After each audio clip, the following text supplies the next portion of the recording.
Assalamualaikum warahmatullahi wabarakatuh.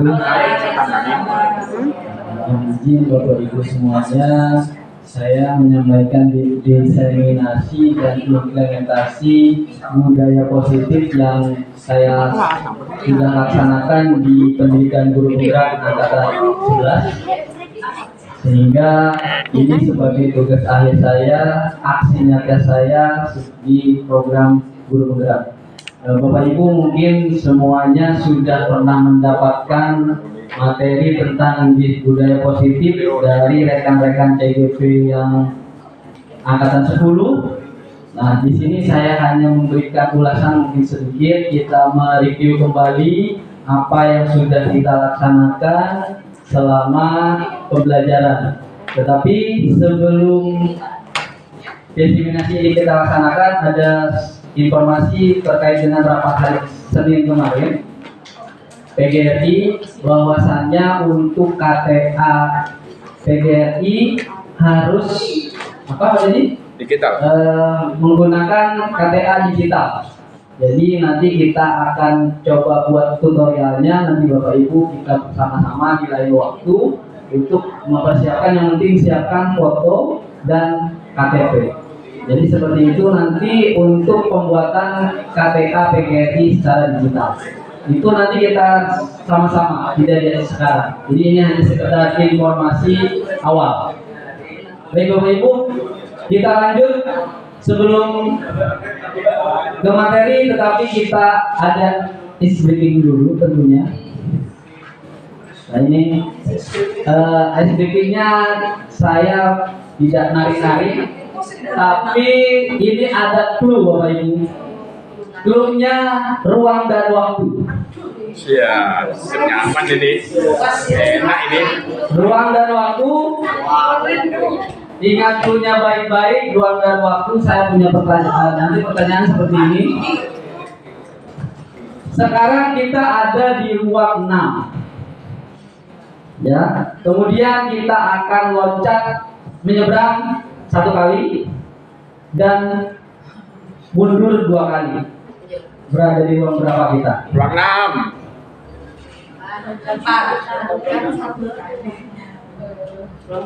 Sekarang ada di ruang 6. 5. Oh, lagi. 5. Ya, 6. 6. Ada lagi? 3. Ruang 6.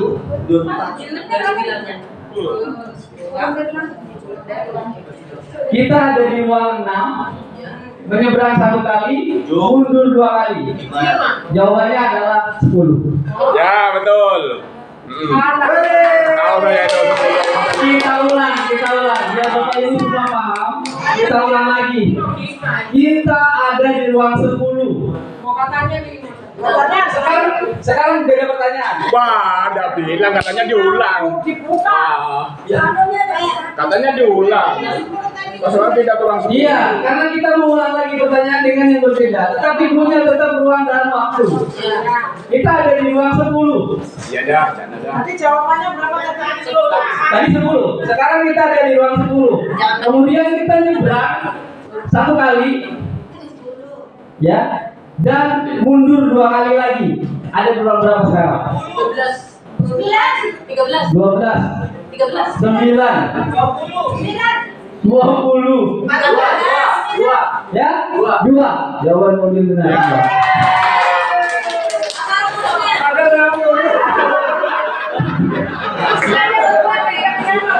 Kita coba sekali lagi Bapak Ibu.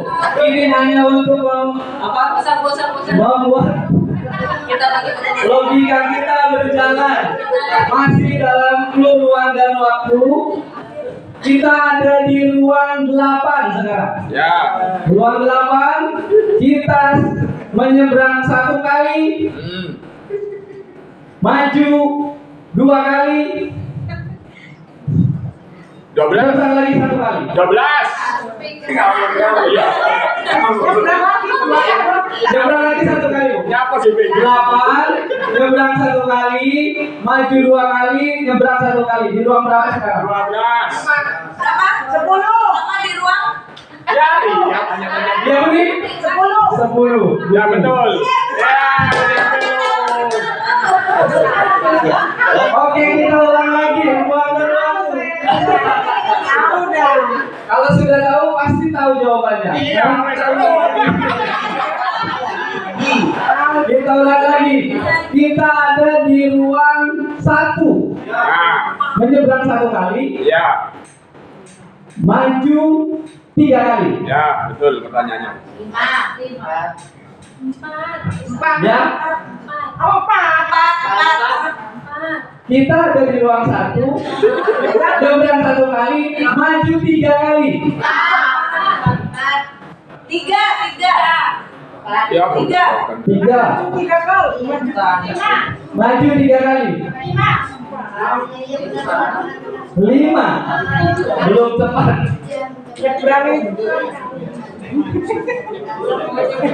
Nyebrang itu kali. Ada jawaban lain?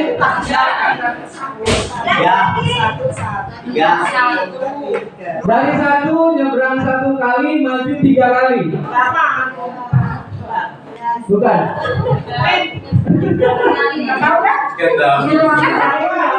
Iya. Nyebrang 1 kali, maju 3 kali. Padahal dulunya ada di sekitar. Bapak Ibu juga pegang. Dulunya. Coba lihat ya Bapak Ibu. Dulunya 1. Nyebrang 1 kali itu kali 7. Maju 3 kali berarti ada di atas 10.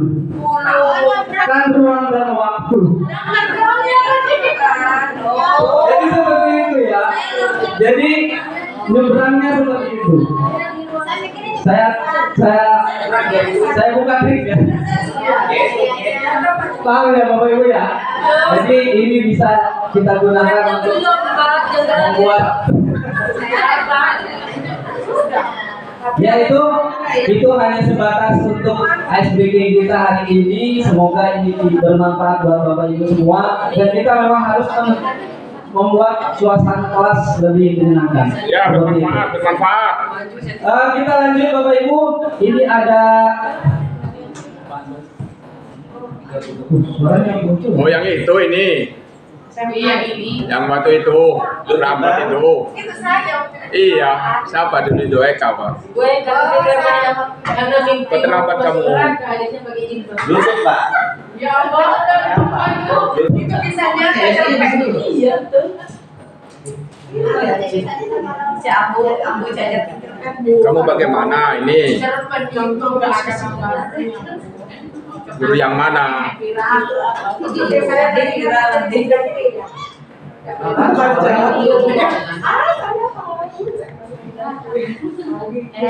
Coba suaranya.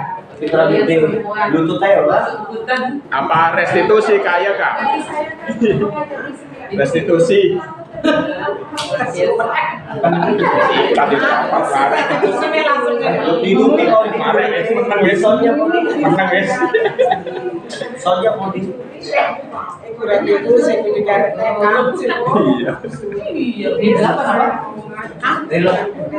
gugu. Ya. Gugu.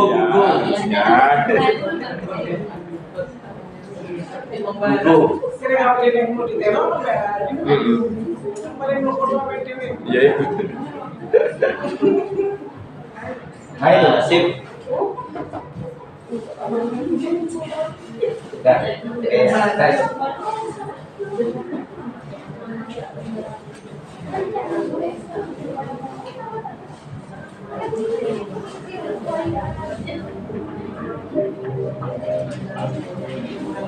Ini Bapak Ibu ada tayangan.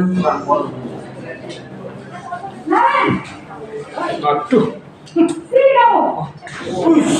WK. Kalau tadi Bu WK. Selalu terlambat. Kamu deh, pasti terlambat. Data sejati mereka. Tapi kalau capek kan ya, jadi mimik nanya pada. Apa coba? Alasan kamu apa lagi? Aku lah. Kamu pikir aku tidak terlambat? Malas sekali ya kamu jadi anak. saya Dasar pemalas. Gak kapok-kapok sih kamu. Sudah berapa kali terlambat? Sekarang, kamu beli lapangan Kenapa saya harus bermain basket, Bu? Kenapa? Kamu lawan ibu. Oh, Berani-beraninya jawab. Sudah terlambat, masih berani jawab pula. Sekarang, keliling lapangan basket 5 kali sekalian. Biar tahu. Cepat. Pergi sana ke lapangan basket.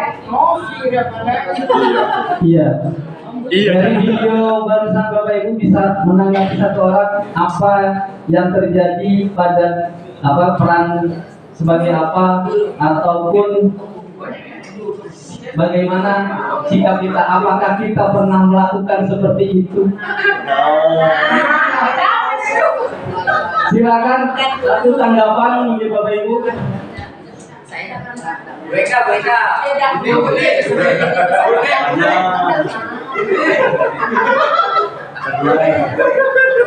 Ada yang memberikan tanggapan tentang terkait video yang pertama ini? Tidak saya tanggapi karena diri saya sendiri. Dan apakah pernah melakukan hal yang seperti itu? Bisa memberikan tanggapannya Bapak Ibu, silakan. Monggo, Bu.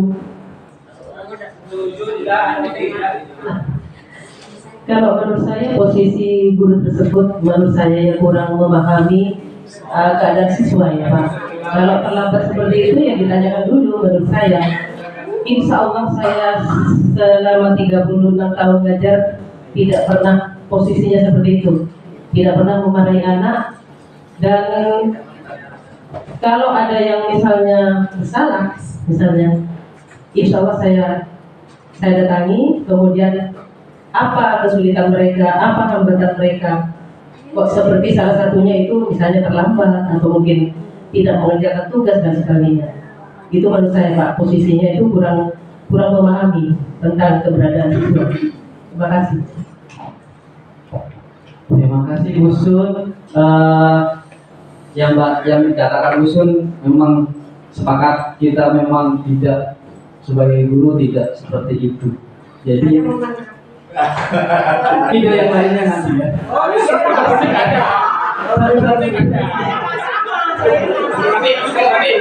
Nanti ada videonya tidak jadi dah. Jadi kenapa dibatasi, karena memang waktunya kita memang terbatas, jadi kita batasi saja satu-satu. Memang seperti itu yang seharusnya Bu Sun lakukan. Sudah 30 berapa tahun Bu Sun?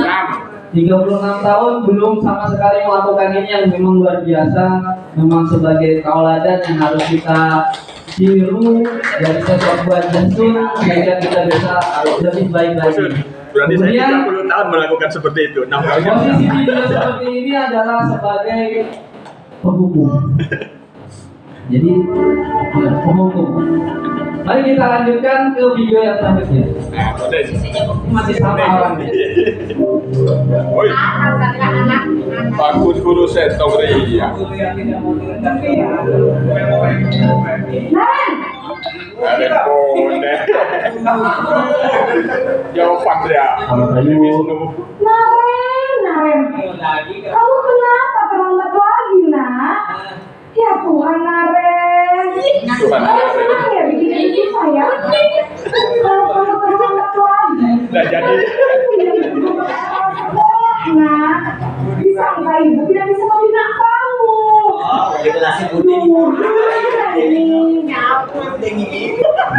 Maaf Bu. Duh Gusti Naren, kamu suka ya kalau ibu tegur bapak kepala sekolah?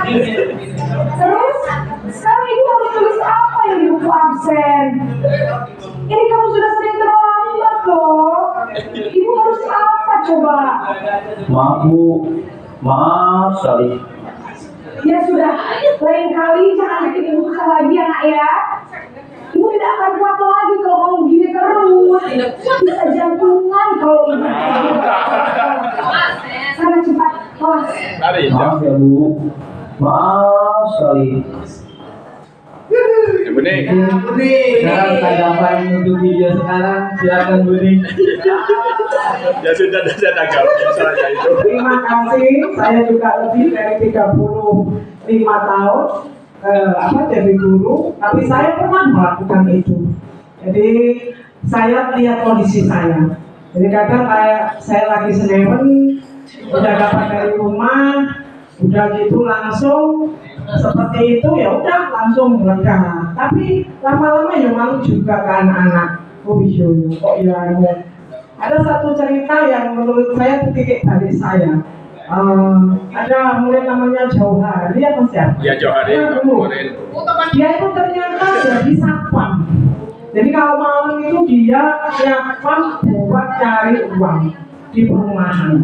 Akhirnya dia selalu terlambat tidur, terlambat pasti jam pertama matematika itu. Jadi itu jadi titik balik saya bahwa saya tidak boleh langsung menghukum anak bahwa mereka itu sebetulnya punya alasan. Apapun itu memang nggak boleh. Jadi kadang ya saya bilang makanya beli bis, saya kadang di makanya beli bis sendiri biar nggak telat kayak gitu kan kadang Pak. Jadi menghibur diri lah. Jadi kalau dikatakan penghukum, saya pernah jadi penghukum. Terima kasih. Terima kasih Bu Ning tanggapannya yang sudah memberikan pengalaman terkait disiplin dan tadi sudah pernah melaksanakan di posisi pendukung. Dan untuk kegiatan video ini membuat anak merasa bersalah. Jadi dilihat dari kata-katanya sehingga anak itu merasa bersalah. Jadi kita tidak memberi kesempatan kepada siswa untuk menceritakan alasan-alasannya. Kita lihat video yang selanjutnya. Masih tetap sama videonya.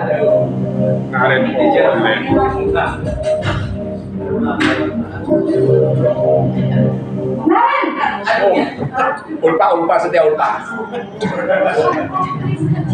Selamat pagi Bu. Wah, sudah jam berapa ini nak? Terlambat lagi ya saya. Bu saya lupa membangunkan saya Bu. Kamu malah menyalahkan ibu kamu. Kamu bukannya anak yang larinya paling kencang. Kok terlambat sih? Iya Bu, saya memang terlambat bangun tadi. Jadi biarpun saya kencang, tetap tidak kencang Bu. Ya sudah sana, nanti lain kali larinya lebih kencang lagi ya. Biar gak terlambat lagi. Bikin seneng ibu, demi ibu.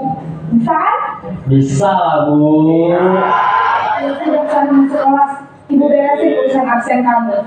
Kamu ini ada-ada saja. Ya, untuk video yang ketiga bisa menanggapi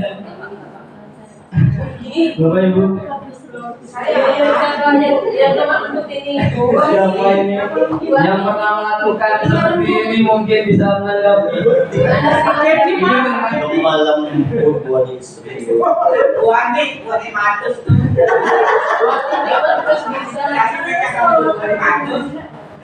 Ada contohnya banyak sini. Bapak Ibu bisa menceritakan pengalamannya, apakah pernah melakukan seperti ini kepada murid-muridnya? Yang mempersilakan. Mau dada senanggapi berarti tidak pernah ada sampai situ hanya dua itu tadi. Pernah atau tidak menanggapi seperti itu? Pernah? Bisa diceritakan? Tidak bisa cerita, tidak pernah itu. Baik, ini adalah sebuah pendekatan sebetulnya kepada murid-murid. Jadi mereka guru itu menganggap murid itu sebagai teman. Itu inti dari video yang barusan. Nanti kita akan bahas di materi-materi yang selanjutnya. Kita lanjut ke materi yang ke video selanjutnya. Masih tetap video ini ya. Naret. Kan langsung jaga ya. Santai ya. Selamat pagi Bu. Buruk namanya. Apa peraturan sekolah kita tentang jam berapa kita harus masuk sekolah, nak? Kita harus di sekolah dulu Bu. Iya betul. Sekarang sudah jam 7.20. Naren sudah tahu konsekuensinya jika terlambat hadir. Paham Bu, saya harus tinggal kelas pas jam istirahat selama 20 menit. Iya benar, konsekuensinya demikian. Jadi nanti jam 9.30 pas istirahat, kamu harus tinggal di kelas, kerjakan tugas tambahan untuk ketertinggalan kamu, ya? Baik Bu.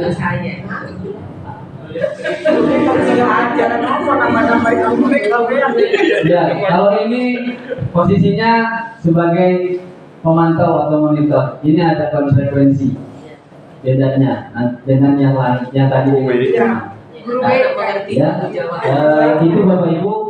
Ini kita terakhir yang videonya kita lanjutkan.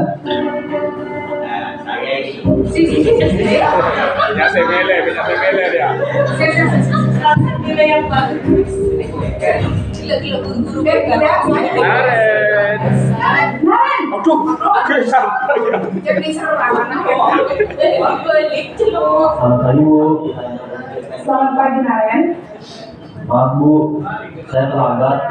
Iya, sekolah masuknya jam 7, sekarang sudah jam 7.20. Jadi sekarang bagaimana ini Naren? Maaf Bu, saya lupa alarm saya semalam. Baiklah, menurut kamu, keyakinan sekolah yang mana yang perlu kamu tingkatkan?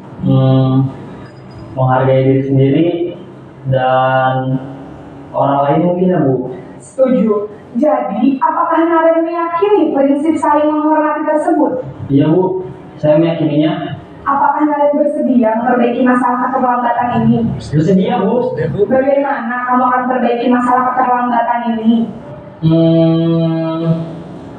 Saya akan coba untuk tidak lupa menyetel alarm saya Bu. Baik, kalau Naren lupa menyetel alarm di rumah, ada orang yang kira-kira bisa bantu mengingatkan tidak? Ada Bu, kata saya, Kak Emma. Ada lagi selain Kak Emma? Selain Kak Emma, ada ibu saya. Baik, jadi yang mengingatkan Naren adalah Kak Emma dan ibu kamu ya? Kira-kira akan mulai alarm kapan nih Naren? Setelah pulang sekolah, akan segera saya lakukan. Baik, jadi Naren akan setel alarm untuk bangun besok pagi dan akan diingatkan oleh kakak dan ibunda Naren ya. Ada lagi yang mungkin perlu dilakukan Naren agar tidak terlambat bangun lagi? Tidak ada Bu. Baik Naren, terima kasih untuk kerjasama kamu. Sekarang kamu perlu kembali ke kelas untuk belajar. Baik Bu, terima kasih. Silakan Bapak Ibu tanggapan satu orang untuk menanggapi video yang terakhir barusan. Apakah Bapak Ibu pernah melakukan ini? Mungkin tidak sedalam itu. Saya sepertinya. boleh mereka. Saya tidak yakin mereka ya. Saya sudah, kalau terhitung mengajar sudah 19 tahun ya. Sepertinya akan melakukan itu ya. Tapi ya ke anak yang penurut, kemudian anak yang tidak neko-neko, tidak nakal, mungkin sudah pernah dilakukan sih ya. Cuma saya lupa kapan gitu ya. Tapi saya akan melakukan itu Pak Andon karena tidak menghakimi murid, kemudian tidak memarahi, tapi menjadikan anak itu menyadari kesalahannya dan mencari solusi sendiri. Terima kasih ya Pak Andon ya. Jadi ingat saya. Terima kasih Bu Eka tanggapannya. Jadi Bu Eka Ada bagiannya ya Kayo. hal ini dan akan terus menerapkan kegiatan-kegiatan yang ini. Ini Ada adalah saatnya, sebuah kalau peran betul-betul kita dididik. sebagai guru yang yang ditampilkan dalam sebuah video Bapak Ibu. Kita lanjut karena nanti materinya kita akan perdalam di materi yang kita sampaikan. Ini cukup banyak tapi kita sedikit saja kita ulas. Konsep ini dari budaya positif itu sebetulnya ada beberapa. Yang pertama adalah perubahan paradigma belajar. Disiplin positif itu sendiri, nilai-nilai kebajikan, kebutuhan dasar manusia, kemudian motivasi perilaku manusia, posisi kontrol guru yang videonya sudah kita sampaikan tadi, kemudian keyakinan kelas dan segitiga restitusi. Baik, kita lanjut. Pembelajaran dengan paradigma baru adalah sebuah pembelajaran yang dirancang berdasarkan pembelajaran berdiferensiasi, sehingga peserta didik kita belajar sesuai kebutuhan berdasarkan tahap perkembangan sesuai dengan psikologi modern untuk mewujudkan profil pelajar Pancasila. Kita tahu sendiri bahwa dimensi profil pelajar Pancasila itu ada 6, semua sudah hafal, yakin, sampai ada lagunya juga. Mana lagi ya? Seperti beriman, bertakwa kepada Tuhan Yang Maha Esa dan berakhlak mulia, berkebinekaan global, bergotong royong, kreatif, bernalar kritis, dan mandiri. Itu yang akan kita gunakan dalam pembelajaran paradigma baru. Kita langsung next. Ini ada miskonsepsi tentang teori kontrol. Yang pertama, ilusi guru mengontrol murid. Yang kedua, ilusi bahwa sebuah penguatan positif, efektif, dan bermanfaat. Yang ketiga, ilusi bahwa kritik dan membuat rasa bersalah mampu menguatkan karakter. Yang keempat adalah ilusi bahwa orang dewasa berhak memaksa. Ini ada penjelasannya, tapi sedikit mungkin gak kelihatan ya. Bisa saya bacakan nanti. Jadi ketika ilusi guru mengontrol murid di sini adalah murid ini punya hak untuk memilih dia sendiri. Tapi kalau misalkan pada saat pembelajaran dia mau mengikuti Bapak Ibu guru semua, itu haknya adalah untuk mengikuti karena diperintah, karena dia memilih perintah itu. Sebetulnya guru tidak bisa mengontrol, karena memang yang mengontrol diri kita sendiri adalah diri kita sendiri, murid itu sendiri. Ketika mereka nurut, bukan berarti kita mengontrol mereka, tapi dia ikut dalam aturan kita. Kemudian bahwa ilusi penguatan, bahwa semua penguatan positif, efektif, bermanfaat. Ini penguatan positif atau bujukan adalah bentuk kontrol segala usaha untuk mempengaruhi murid, ya, agar mengulangi perilaku tertentu, ya. Kemudian suatu usaha untuk mengontrol murid tersebut dalam jangka waktu tertentu. Kemungkinan murid tersebut menyadarinya dan mencoba untuk menolak bujukan kita. Kita merayu mereka, bisa saja bisa terbujuk, bisa saja mereka menolak. Kadang-kadang seperti itu. Kalau kita memberikan penguatan positif, efektif, dan bermanfaat. Kemudian ilusi bahwa kritik membuat rasa bersalah dan mampu menguatkan karakter. Ini adalah mengontrol murid pada identitas gagal. Dia tidak punya rasa percaya diri nantinya. Kemudian dia buruk tentang diri mereka sendiri karena dia terus merasa bersalah. Seperti peran guru yang tadi yang membuat rasa bersalah tadi kepada murid. Kemudian yang keempat, ilusi bahwa orang dewasa berhak memaksa. Di sini bahwa orang dewasa yang percaya mereka memiliki tanggung jawab untuk membuat murid-murid berbuat hal-hal tertentu. Apapun yang dilakukan dapat diterima selama ada sebuah kemajuan berdasarkan sebuah pengukuran kerja. Pada saat itu pula orang dewasa akan menyadari bahwa perilaku memaksa tidak akan efektif untuk jangka waktu yang panjang. Jadi ini tidak permanen, jadi hanya sementara saja. Itu tentang miskonsepsi teori kontrol. Kemudian kita lanjut ke mengubah paradigma stimulus respon ke pendekatan teori kontrol. Bahwa ketika realitas kebutuhan kita sama, pada teori kontrol kebutuhan kita berbeda. Kemudian semua orang melihat hal yang sama, tetapi di teori kontrol setiap orang memiliki gambaran yang berbeda-beda. Kemudian kita lanjut, kita mencoba mengubah orang agar berpandangan sama dengan kita. Di teori kontrol kita berusaha memahami pandangan orang lain tentang dunia. Kemudian perilaku buruk dilihat sebagai suatu kesalahan. Semua perilaku memiliki tujuan di dalam teori kontrol.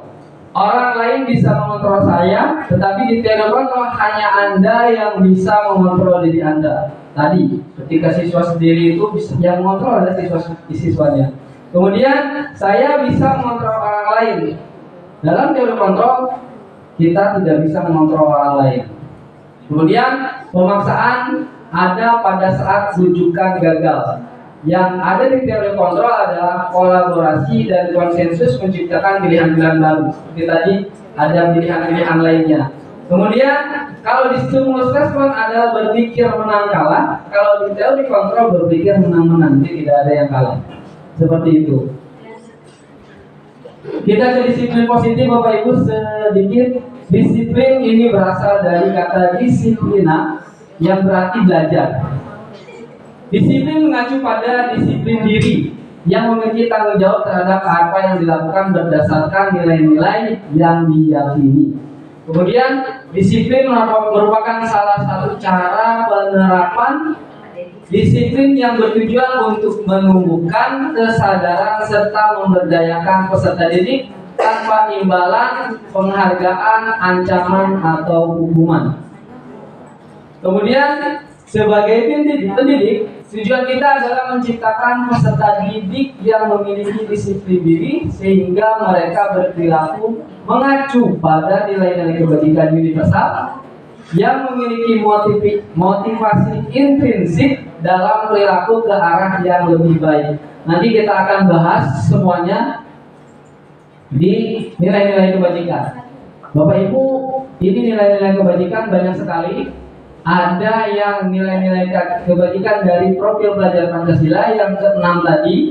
Ada yang dari primary years program seperti toleransi, rasa hormat, integritas, mandiri, menghargai, antusias, empati, keingintahuan, kreativitas, kerjasama, percaya diri, dan komitmen. Ini yang dikeluarkan dari primary years program. Kemudian dari keterampilan hidup juga ada. Nanti ini saking banyaknya nilai-nilai kebajikan, mana nilai kebajikan yang memang seharusnya dimiliki setiap siswa atau tujuan atau untuk keyakinan kelas. Dan yang biasanya kita dengar adalah di sini dari proyek nilai-nilai kebajikan: peduli, rajin, integritas, rasa hormat, keterus-terangan, keberanian, dan sampai ke pengertian. Itu yang di proyek, ya, proyek nilai-nilai kebajikan. Ada lagi yang 7 essential virtues. Ini ada 7 berarti: empati, suara hati, kontrol diri, rasa hormat, kebaikan, toleransi, dan keadilan. Ini banyak sekali Bapak Ibu tentang nilai-nilai kebajikan yang secara universal ini disepakati bersama, lepas dari suku, agama, bahasa maupun latar belakangnya. Jadi ini saya tampilkan di sini saking banyaknya, jadi kita pepetkan. Kemudian selanjutnya adalah kebutuhan dasar manusia. Ini yang mungkin nanti akan mempengaruhi sikap-sikap murid-murid kita, bahwa kebutuhan dasar manusia memang harus terpenuhi. Kebutuhan dasar manusia adalah segala sesuatu yang kita lakukan untuk mendapatkan apa yang kita inginkan. Seluruh tindakan yang kita lakukan memiliki tujuan tertentu, dan semua usaha terbaik yang kita lakukan adalah dalam rangka agar kebutuhan dasar kita terpenuhi dengan baik. Maka ada 5 dasar kebutuhan manusia. Yang pertama, bertahan hidup, seperti makanan, pakaian, tempat tinggal, keamanan, dan kesehatan. Kemudian yang kedua adalah kasih sayang dan rasa diterima. Ini kalau misalkan kita kembalikan kepada siswa, apakah ada siswa yang ingin kasih sayang dan rasa diterimanya itu seperti apa? Menunjukkannya seperti apa? Cari perhatian, dia suka keluar kelas. Mereka ini mungkin karena kasih sayangnya kurang, maka dia pasti melakukan hal-hal yang bisa ditegur oleh gurunya. Ya? Selometan. Betul, bisa seperti itu. Kemudian penguasaan.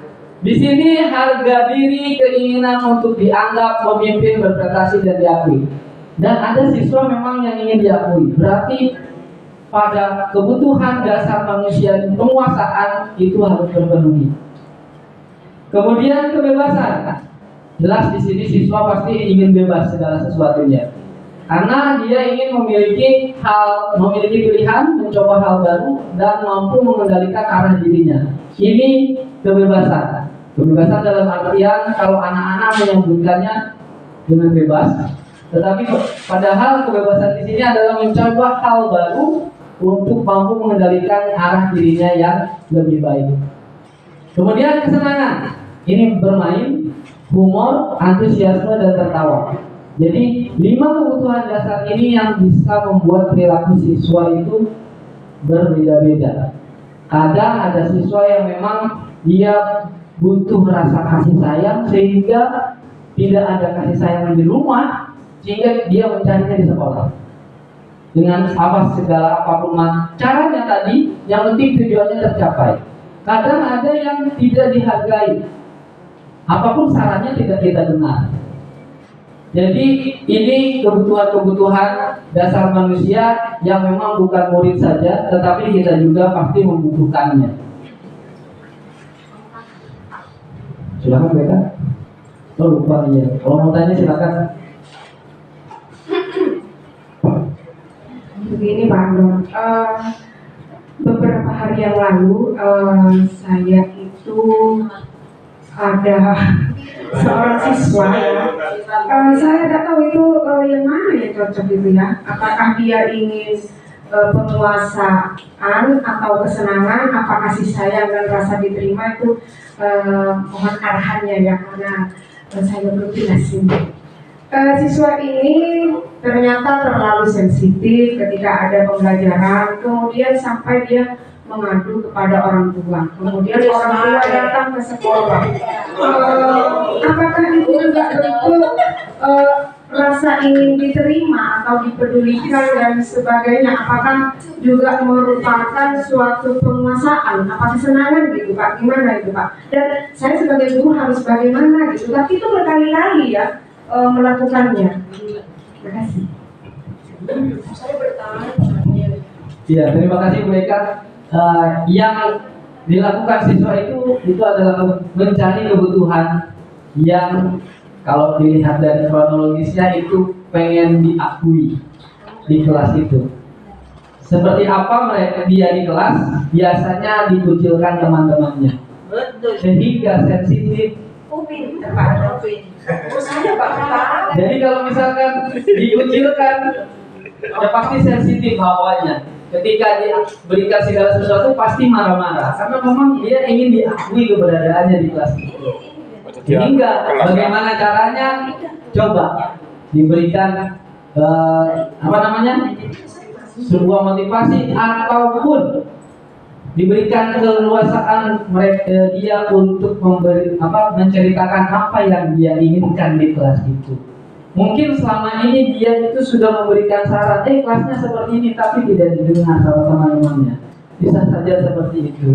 Jadi kebutuhan penguasaan pasti yang ingin diakui biasanya seperti itu, ya. Jadi kalau misalkan dia laporan, ya sudah saya perhatikan, saya motivasi, ternyata anak itu malah sombong. Saya sekarang jadi anak kesayangannya Bu Eka, gimana? Berarti tadi kebutuhannya sudah berbeda lagi, bukan lagi karena kebutuhan penguasaan sudah diterima, ada lagi kebutuhan dasarnya. Sehingga dari tadi kebebasan di sini harus mengendalikan arah dirinya, jangan sampai istilahnya sombong. Itu kebutuhannya. Tetapi yang satu kita sampaikan kepada siswa kita bahwa kebebasan di sini bukan semata-mata kita sudah disenangi oleh guru, tapi mereka seolah-olah luncak berbuat seenaknya. Jadi seperti itu. Kebebasan di sini adalah untuk mengendalikan arah dirinya, untuk terus mencoba hal yang baru. Itu sudah mereka yang cukup atau ada lagi? Kita lanjut ke materi motivasi perilaku manusia. Yang selanjutnya ada motivasi ekstrinsik. Di sini untuk menghindari ketidaknyamanan atau hukuman dan untuk mendapatkan imbalan atau penghargaan dari orang lain. Ini termasuk motivasi intrinsik. Jadi ketika ini karena ada hukuman saya tidak begini. Kalau misalkan saya diberikan penghargaan sama gurunya, saya akan begini. Jadi ini adalah motivasi ekstrinsik yang dilakukan oleh siswa terhadap perilaku. Kalau tidak ada hukuman, mungkin bisa saja melakukan. Kalau misalkan tidak ada penghargaan atau imbalan, siswa tidak akan melakukan. Jadi adanya hukuman dan ketidaknyamanan dan penghargaan itu termasuk motivasi ekstrinsik. Nah, motivasi intrinsik itu seperti apa? Untuk menjadi orang yang mereka inginkan dan menghargai diri sendiri dengan nilai-nilai yang mereka percaya. Ya, jadi motivasi intrinsik itu datang dari di dalam diri kita sendiri, dalam hati kita, bahwa kita ke sekolah untuk belajar tanpa main-main, itu salah satunya motivasi intrinsik. Ada tidak ada guru di kelas, kalau motivasi intrinsiknya sudah tertanam, maka dia akan diam di kelas tanpa kemudian kemana-mana. Kalau hanya ada aturan misalkan jangan keluar, ya pasti karena ada motivasi ekstrinsik tersebut. Jadi kalau misalkan sudah anak itu diam di kelas tanpa adanya hukuman atau apapun, tidak ada guru, dia tetap di kelas. Dia keluar hanya butuh saja, seperti itu. Kemudian di sini ada hukuman, konsekuensi, dan restitusi. Hukuman itu datangnya tidak terencana, tiba-tiba. Jadi ketika sudah ini langsung beres. Ya selesai. Murid tidak tahu apa yang terjadi dan tidak dilibatkan, tidak diberikan kesempatan untuk menjawab. Bersifat satu arah, hanya guru yang berhak. Iya. Berupa hukuman fisik dan sinis. Bukan berarti keliling, tapi dengan mencela anak tersebut, murid tersebut, termasuk hukuman psikis juga. Kemudian konsekuensi ini terencana, disepakati sesuai peraturan. Seperti tadi, karena sudah ada konsekuensi, siswa yang terlambat silakan istirahatnya diganti dengan di kelas karena itu adalah konsekuensi. Kemudian sikap guru selalu memonitor murid, itu konsekuensi. Murid tetap dibuat tidak nyaman dengan konsekuensi tersebut. Nah, yang ketiga adalah restitusi. Proses menciptakan kondisi murid untuk memperbaiki kesalahan. Proses kolaboratif yang mengajarkan murid untuk mencari solusi sendiri, seperti dalam tayangan yang terakhir tadi. Jadi dilibatkan, menciptakan kondisi murid yang memperbaiki kesalahannya seperti apa. Dan masih ada, jangan sampai pada saat memperbaiki kesalahan itu terucap dari guru, biarkan anak sendiri yang menjawab. Kalau misalkan terucap dari guru, restitusi ini bisa saja gagal karena akan mengulangi, karena itu keluar dari gurunya. Memberi saran, Bapak sarankan seperti ini, Ibu sarankan seperti ini. Di dalam restitusi itu mungkin kemungkinannya akan mengulang kembali karena datangnya dari gurunya, saran. Tapi kalau datangnya dari diri sendiri menjawab, itu bisa jadi akan terus teringat sama anak tersebut. Boleh? Silakan Pak. Sampai selesai. Kok kurang ya? Terima kasih Pak Don yang sudah diberikan dan juga memberikan materi ini. Ada beberapa catatan yang saya catat. Jadi mulai dari budaya positif sampai pada motivasi intrinsik atau intrinsik tadi ini, yang kita dengar sejak tadi itu adalah seolah-olah kita hanya fokus pada murid. Artinya ketika saya mendengar ada intrinsik dan ekstrinsik dan berhubungan dengan budaya positif berkenaan dengan sekolah kita, marilah kita cari apa yang bisa kita lakukan untuk menjadikan sesuatu budaya positif. Salah satunya adalah maaf juga kepada teman-teman guru yang lain, barangkali nanti sakit hati atau bagaimana ketika mendengar yang saya sampaikan. Karena yang saya perhatikan di sini, di sekolah kita ini, belum ada budaya positif untuk masuk jam pertama. Artinya, ketika kita sudah di bel, kita kadang-kadang masih di dalam ruang guru. Sementara anak kita opera-opera lewat suara, ada bel, tapi masih ada suara lagi. Ayo masuk. Itu kan memalukan. Artinya, apa gunanya bel kalau masih ada suara seperti itu? Ini biasanya kesiswaan. Pak Dedi, sekarang Mundiana sudah mengalaminya. Oleh karena itu, maksud saya adalah bagaimana dari instruksi kita sendiri, masing-masing guru, tidak selalu menyalahkan siswa, kita melakukan budaya positif, kita masuk ke dalam kelas, terutama yang jam pertama, adalah mungkin 2 menit sebelum bel kita sudah berada dalam kelas. Dan ini baru 3 tahun saya lakukan di sini. Oleh karena itu, bagaimana menanamkan budaya positif kita itu bisa melaksanakan seperti itu. Jadi tolong diinformasikan. Termasuk salah satunya adalah budaya positif yang sudah ada di sini itu dilaksanakan. Contohnya salam-salam itu. Kadang-kadang ya tidak ada, sehingga saya kadang-kadang berkorban untuk mewakili teman yang belum datang kayak gitu. Karena kasihan orang datang tidak ada yang nyambut kayak gitu. Tolong motivasi kami ini, bagaimana untuk bisa melaksanakan ini. Terima kasih. Di foto, Den. Oh, Den, di foto. Video. Terima kasih Ibu Jamil. Jadi kita ke murid, tapi kita sendiri tidak belum disiplin istilahnya. Jadi tadi kembali lagi ke motivasi intrinsik kita. Jadi kalau misalkan diri kita tidak menerima untuk berubah, mau seperti apapun, ya tetap.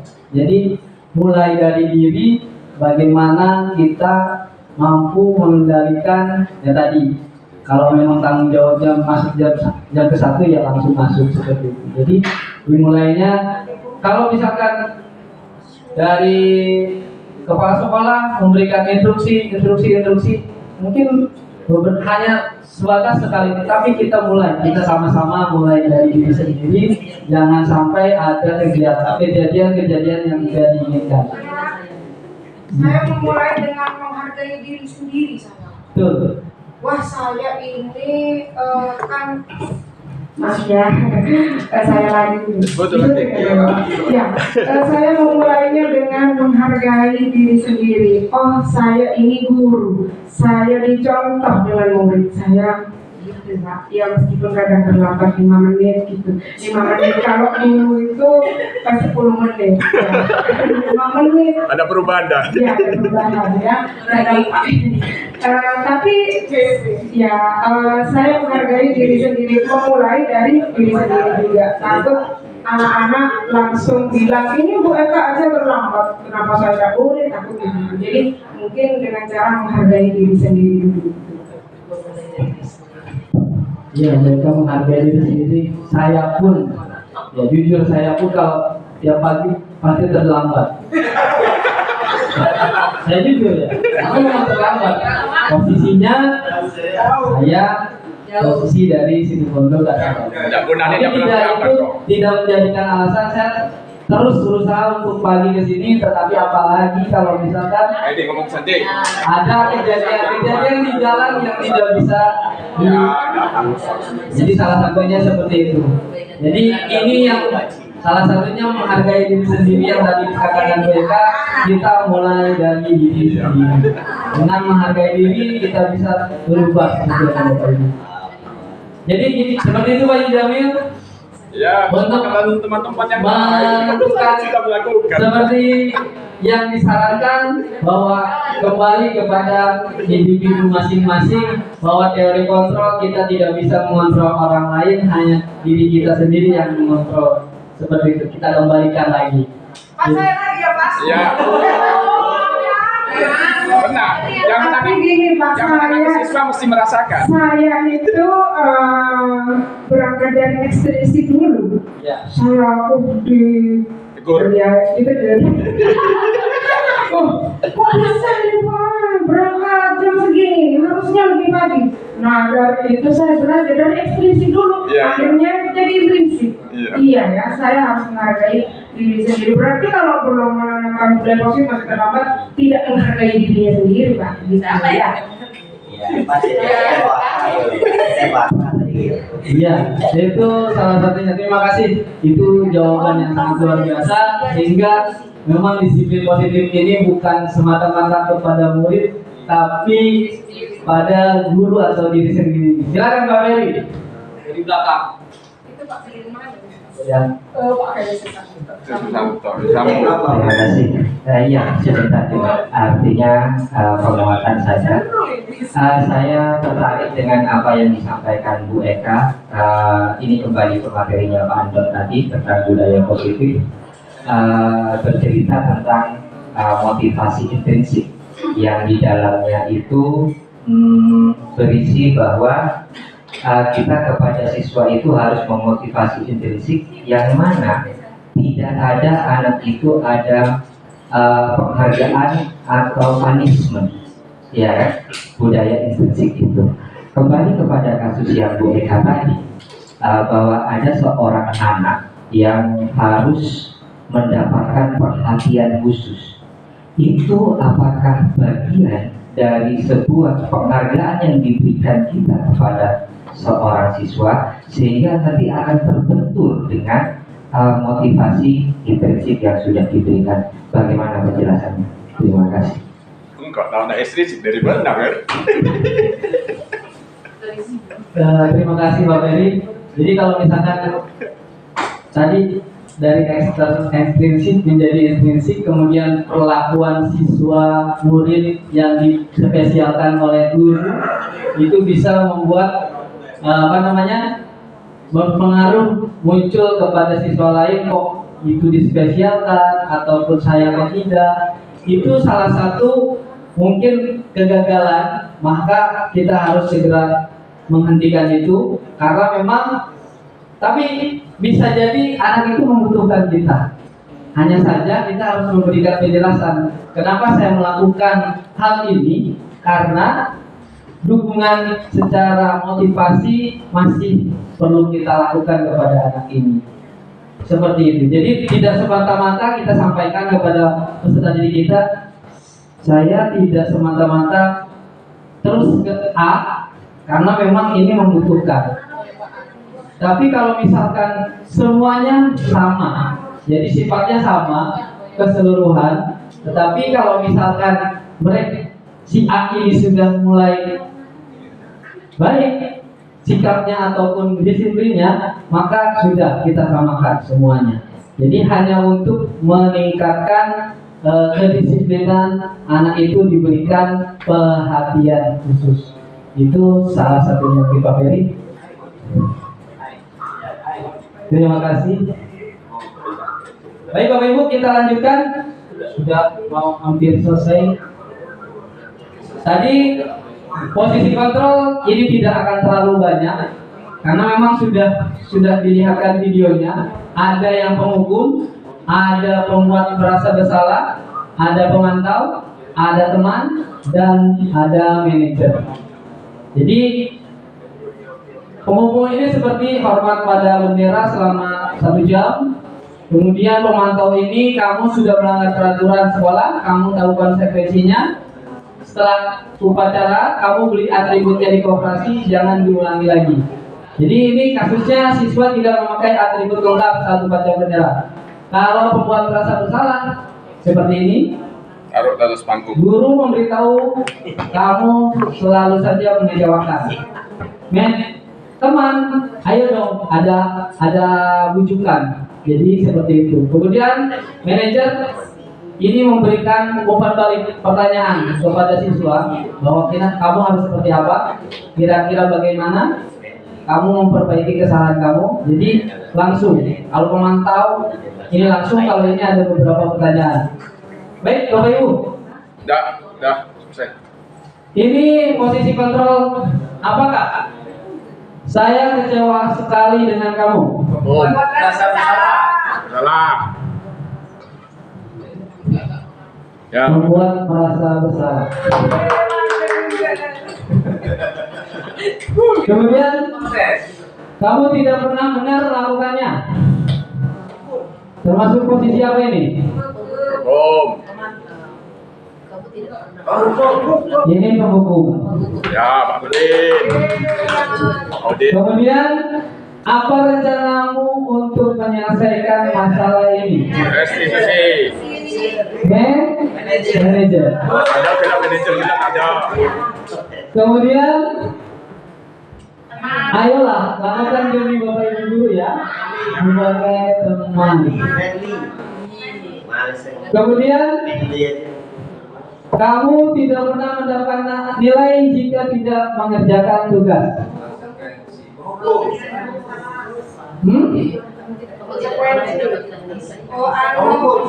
Konsekuensi ini berarti posisi pemantau. Konsekuensi kan? Kalau pemantau itu pasti ada konsekuensinya. Yaudah. Ini keyakinan kelas Bapak Ibu. Mungkin semuanya sudah membuat keyakinan kelas dan bukan peraturan kelas. Kita next. Ya, ini keyakinan kelas Bapak Ibu sudah membuat bersifat abstrak dan lain sebagainya. Seperti apa? Kemudian kita lanjut. Ini segitiga restitusi. Kita bahas sedikit. Yang tadi dilakukan di video terakhir itu yang pertama adalah menstabilkan identitas. Ada kemudian validasi tindakan yang salah, kemudian menanyakan keyakinan. Jadi ini tidak kita sampaikan, kita lihat Bapak Ibu ini ke video saja langsung ya. Ini terakhir.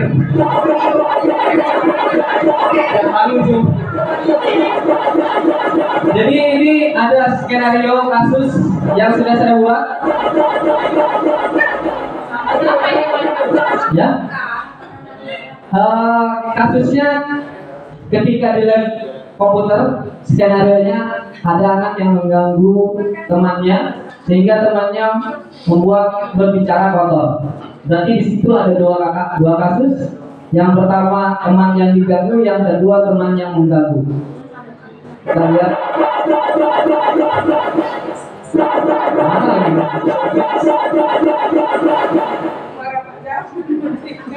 Apa kan? Ini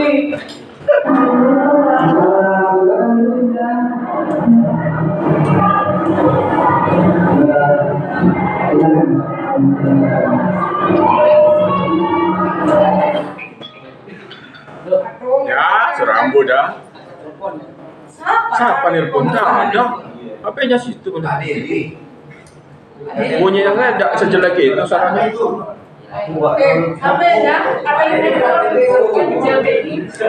Oh iya ding, kok ya dulu.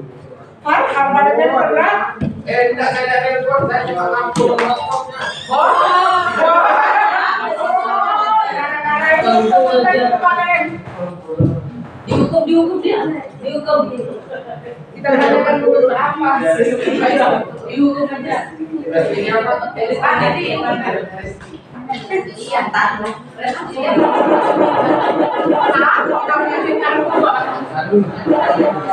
Aku kamu nina kerja. Berarti kamu minta perhatian. Masa dikasih Itu juga kurang perhatian.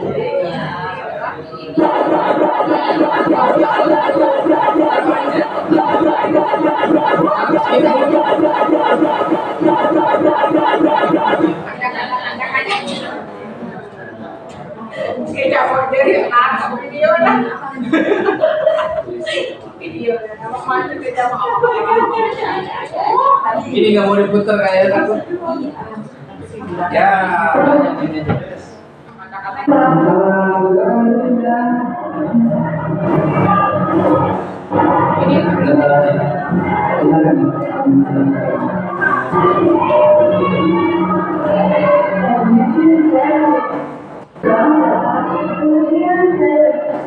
Oh, ini videonya. Loading ya? Aduh Pak, waktunya cek clock. Iya, tahu. Jadi Nanti bisa lebih konti. bisa dilihat lagi Bapak Ibu. Kita lanjut. Kita ini salah satu contoh yang intinya sudah melakukan segitiga restitusi, dan sebagai penutup Bapak Ibu, Nanti di share grup dah itu videonya ya. penerapan disiplin positif di sekolah bukan hanya menciptakan lingkungan belajar yang harmonis, tetapi juga membekali siswa kita dengan keterampilan hidup yang berharga, mendukung perkembangan karakter dan meningkatkan prestasi akademik secara keseluruhan. Mari kita bersama-sama berkomitmen untuk menerapkan disiplin positif demi masa depan dan yang lebih baik bagi generasi yang akan datang. Terima kasih Bapak Ibu sudah mendengarkan ocehan saya dari tadi sampai sekarang. Mohon maaf bila ada kata-kata yang tidak berkenan. Saya ucapkan terima kasih. Wassalamualaikum warahmatullahi wabarakatuh.